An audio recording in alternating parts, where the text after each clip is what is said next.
Make sure to like and subscribe and hit the notification bell to receive helpful tips on how to relieve pain. If you have any questions, put it in the comment section down below. Hello everyone, welcome. This is Dr. Jacobs. In this video, I'm gonna go over how to stop neck strain pain. But before I do that, we'll go over simple anatomy, the causes, the risk factors, and the symptoms, and then the tips you can do at home to stop or relieve neck strain pain. So what are the symptoms of neck strain pain? You might experience tightness in your neck, stiffness, weaknesses in your arm for severe cases, and if the strain compress on nerve and artery, you might experience numbness, tingling in your hands, weaknesses in your hands, your arm, your elbow, and decreased range of motion in your neck.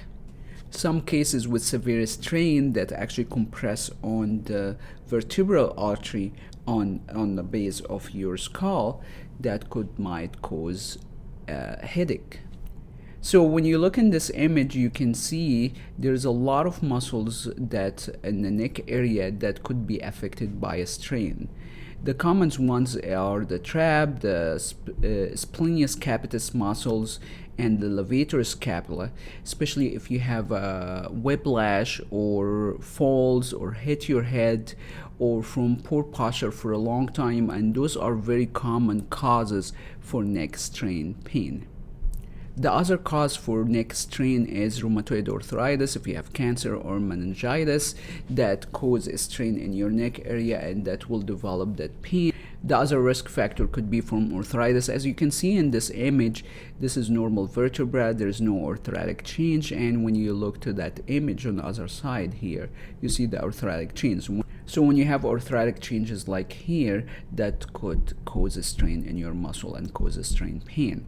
The other risk factor, if you drive for a very long time, slouching forward like this, that will cause micro tears in the muscles and cause a strain. So those risk factors are common and very important to address it at the same time while you were relieving the causes of the strain. For a strain, it's basically micro tear in the muscle related to either accident or prolonged bad posture, bad habit. When you have that micro tear, your body has to build a scar tissue to heal it. The problem is if you have too much scar tissue, too much inflammation in that area will cause a lot of restrictions and compress on nerve or artery or other tissue that cause restriction to the neck area and pain. This is a good image to show you how significant your posture on your neck. So when we look at our neck in neutral position, 0 degrees, your head weighs 10 to 12 pounds. But when you slouch forward, when you look forward down to your phone or the computer, your neck weighs around 60 pounds. Our neck muscle not built to carry that heavy weight, and that will actually cause micro tear in the muscles and strain in the neck muscles. When you do it for a very long time, your neck muscle not built to lift 60 pounds for 6-8 hours a day or even for half an hour. So we need to have a good posture, and that's a very common risk factor for neck strain pain. So how to treat the root cause of neck strain pain? Before I answer this question, we need to understand the normal healing cycle so you can visualize what's going on internally, so the treatment will gear to the root cause of the problem. So the first stage of healing is inflammation. You can see it in the first image here. Swelling, redness, the blood start to rush to that area. You start to have decreased function and experiencing pain. Second stage of healing is called the proliferation stage. That's when your body starts to build a scar tissue. During this stage, there is actually a cascade of events: scar tissue, fascia restrictions, muscle spasm, and trigger points. Last stage of healing is a maturation stage. That's when your body starts to get rid of the scar tissue, the fascia restrictions, the muscle spasm, and decrease the inflammation. That's a perfect scenario. So, if your body does not build a scar tissue during the maturation stage, that is an open wound and susceptible for infection. So, scar tissue very essential for our survival. We need a scar tissue. We don't want too much scar tissue. So, when you have a neck strain in this area from poor posture, poor body mechanic like this, you have those micro tear, internal tear in the muscles. So, the natural action of your body is building the scar tissue. So you're gonna start to feel knots. When you start to palpate like this and start feeling knot, that's a sign of scar tissue. And I have a lot of patients, and I have other videos for those patients. From the strain, you can see, visualize knots sticking out, especially in the trap area from that accident. That's indicative of excessive scar tissue, and the body has not go to the maturation stage. So that person body or neck going back and forth between inflammation and proliferation stage. Why scar tissue could be an issue? Because our muscle should act like a rubber band when it contracts and relaxes, stretch like this. So when you have a scar tissue, it's like you have a knot in the rubber band, and your muscle will lose that range of motion. The problem is that scar tissue could compress on nerve and artery, cause radiculopathy pain, other issues, stiffness in your neck, and decrease range of motion. So this is a very good image for muscle strain. So your muscle should look like nice and smooth like this. When you have a strain, you have a micro tear in the muscle, and it looks like randomly like this.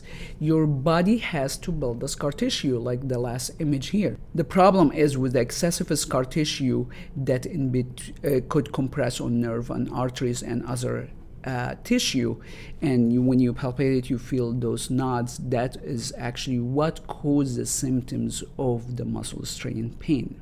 So how to treat neck strain pain? Before I go over the treatment, we're gonna go over common approaches that's not effective based on the studies, and when we relate that to the normal healing cycle, it will make a lot of sense why these treatments are not effective, so you don't have to waste your time on. One of the common things that's used are heat, stim, or ice.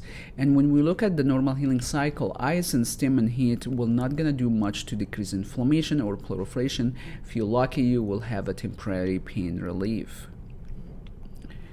The other thing that's commonly used, massage and foam roller, and based on a study, massage and foam roller either provide temporary pain relief or no pain relief.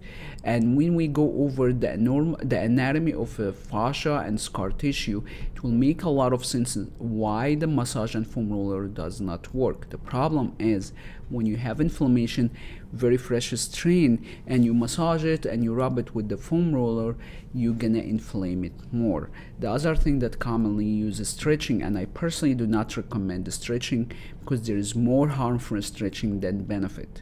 Think about this way: you have a tear in the muscle, micro tear, and if you continue stretching that muscle, you will cause more tear. So based on a study, it causes actually more inflammation. We don't want that, because more inflammation gonna cause more scar tissue, proliferation stage, and you're gonna go back and forth in the vicious cycle of inflammation and proliferation. The other thing that's commonly used by physical therapists, chiropractor, occupation therapists, joint mobilization, which is moving the joint. And when we look at the problem, it's a problem of inflammation and proliferation. If you work on a joint, it's not gonna do much to the inflammation or the proliferation, actually might cause more inflammation. And based on the studies, joint mobilization either provides short-term pain reduction or no pain reduction. The other thing that commonly used is strengthening exercises, but if you introduce it in the wrong time, which when you have inflammation or a strain, you're gonna cause more inflammation. The problem of strength exercise is not correct to your posture, it's not function training, which I prefer to do function training because that will help you to correct your posture, correct the issue that we have, instead of doing strength exercises that does not really provide function improvement. So how to treat the root cause of the problem? We have to break this vicious cycle from both ends, the inflammation and the proliferation. So for the inflammation, if you have acute injury, just give it 5 days to a week to heal. If it's a minor issue, it should take us 5 to 7 days and clear up. If you continue to have issue, that's a sign you have moderate to severe inflammation. That's actually your body going back and forth between inflammation and proliferation. So what I personally do for the inflammation, I use a Magna Heal 2. This is very strong magnetic device that actually the magnetic field around 3 inches, and that's what I use to decrease internal inflammation, to speed up the healing process in relation to the inflamed area and the muscle strain, the tear inside. At the same time, I like to put all my patients on anti-inflammatory diet, because there is a certain food that cause actually internal inflammation, which decrease the normal healing cycle speed and actually cause more inflammation. For chronic condition, like if you're diabetic or for high blood pressure or other health issue that have chronic condition and your body is not healing, there is a possibility that you might have vitamins and mineral deficiency. One of the things that you can do right now, take advantage of Ask ASTR. It's a free online medical evaluation. You go to askastr.com. The software takes about 5 minutes to answer the questionnaires, and the software will help you and guide you through the process of understanding what possible vitamins and mineral deficiency you might have that slow down your healing. While we're working on the inflammation, we have to work on the proliferation stage, breaking the scar tissue, fascial restrictions, muscle spasm. As we see here in this image, there's a lot of scar tissue related to the strain. So what I personally do, I use the A3 to break the superficial scar tissue, and I use the A5 to break deep scar tissue, fascial restriction, and muscle spasm. That's why I mentioned it's impossible with the foam roller, with the massage, to go deep enough to break the deep adhesion, deep scar tissue. So if you cannot apply mechanical force with the tool in the adhesion area, you will not be able to release it. For example, if you have in your motor a screw that you want to unscrew, if you have a small or short screwdriver, it's impossible to unscrew it. Mechanically impossible to go deep to unscrew that. That's why massage and foam roller does not work, because when you have a strain, typically it's a very deep adhesion, deep scar tissue that you need to go deep enough to release it, and that's one of the advantage of the A5 that can go very deep, 2 inches and 2.5 inches to 3 inches to the tissue to release it. One of the other things that overlooked by a lot of healthcare providers are the fascia system. Briefly, I'm gonna go over the fascia system here because I want you to appreciate the complexity of the system, and because it has significant effect on neck strain pain. So the fascia system, the superficial fascia layer wrapping the entire body, you can see it here in this image. The white filament or tissue here is the fascia system, and next time when you go by meat, look for the white filament. Those are actually the fascia system layers. To make things more complicated, but don't worry, the treatment is very simple. The fascia system consists of 2 major categories: superficial fascia layer and deep fascia layer. And the deep layer is actually divided to 4 subcategories: the apratic fascia, epimysin, premiysin, and endomysin. And to make things more complex, each of these layers have 2 to 3 sublayers on the top of each other that's gliding. So when we look at the muscle here, you have the epimysin wrapping each individual muscle, and then we have the premiysin wrapping a group of bundle of fibers, and then you have each individual muscle fiber wrapped with the fascia layers. So that's why I said it's impossible with the massage and foam roller to release the fascia layers, because it's impossible to go deep enough to release those deep adhesion.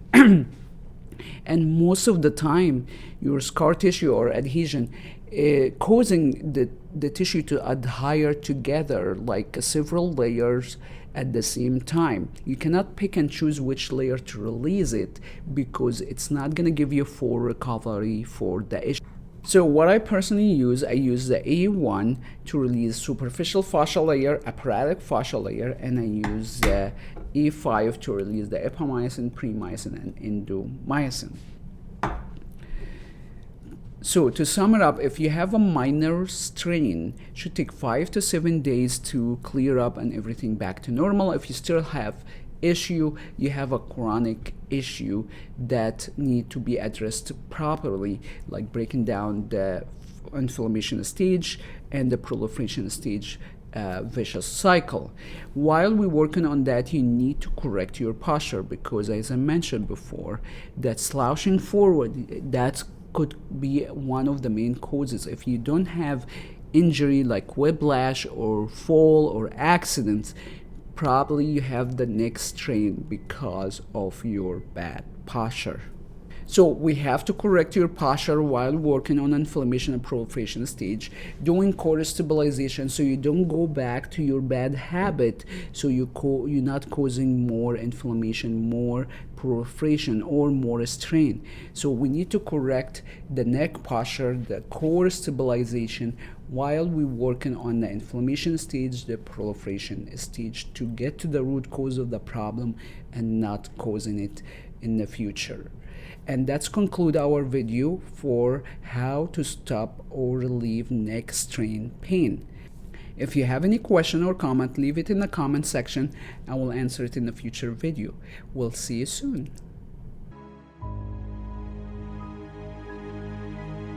Make sure to like and subscribe and hit the notification bell to receive helpful tips on how to relieve pain. If you have any questions, put it in the comment section down below, or go to asterinstitute.com.